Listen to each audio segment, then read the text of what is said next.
Hi everyone, this is Graham. Just wanted to show you some of the updates made in the recording studio over spring break.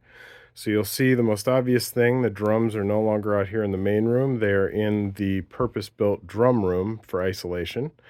The point of what we did here is to make it so that you can keep the mobile rig. It's intended to stay in this corner and wired together as it is, so that you can actually shut the drum room door and have a drummer in there on headphones with all the mics plugged in with good isolation. You can have up to 2 mics plugged in the vocal booth with a person on headphones with the door closed, full isolation, no cables going through the door. And a couple of the piano mics over here as well. So let me give you a quick walkthrough of how this works. In here we've got the whole drum kit. All the mics are wired over here to this wall panel.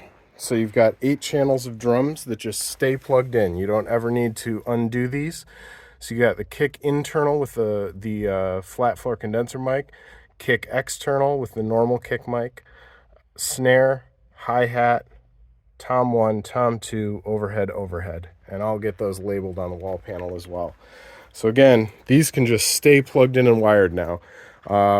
Mics should not be borrowed from the drum kit for other purposes. They should just stay with what they are in here, and if you need something else for a session, let me know and you can borrow stuff. So out here we've got our normal backline amps and instruments on stands and such. And then I'll show you back here behind the cart. Those mic inputs from the drum room are patched in the control room so that they show back up here, and we're doing some fancy footwork with the mic inputs to make them actually now outputs to come up here to the mobile rig. And so in Pro Tools, these are labeled based on what they are.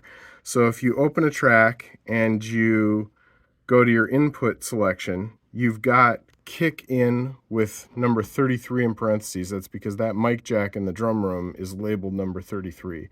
So kick in, kick out, snare, hi-hat, tom 1, tom 2, overhead are your drum mics. Then you've got big room spare 1 and spare 2 front, which are the XLR input jacks on the bottom, the Claret Octopre unit 1 and 2. Those can be used for stuff right over here if you're miking a guitar amp or doing something close to the rig in this corner.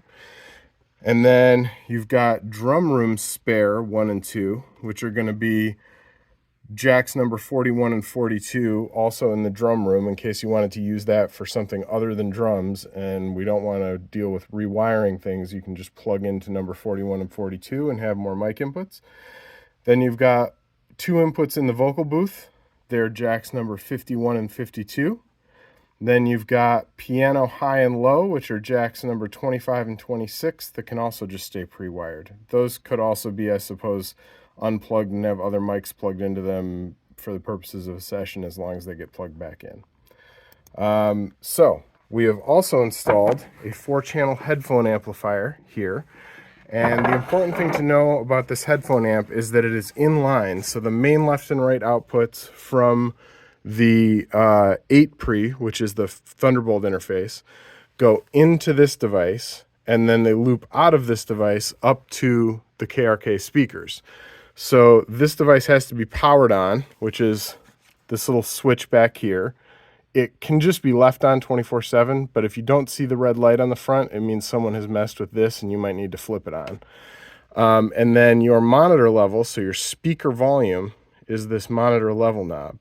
When you're tracking, you obviously don't want the sound coming out of the speakers. You can just press monitor mute here and it kills just the speakers, keeps the headphones going.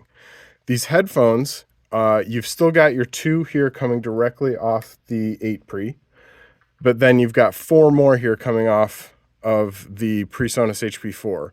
So the first 2 are going into the studio tie lines through the building wiring and showing up in the drum room and the vocal room. And then the second 2 here are just spares for out in this room, and you've got very long headphone extension cables that will get you all the way over by the Nord synthesizer or the piano or whatever from those jacks.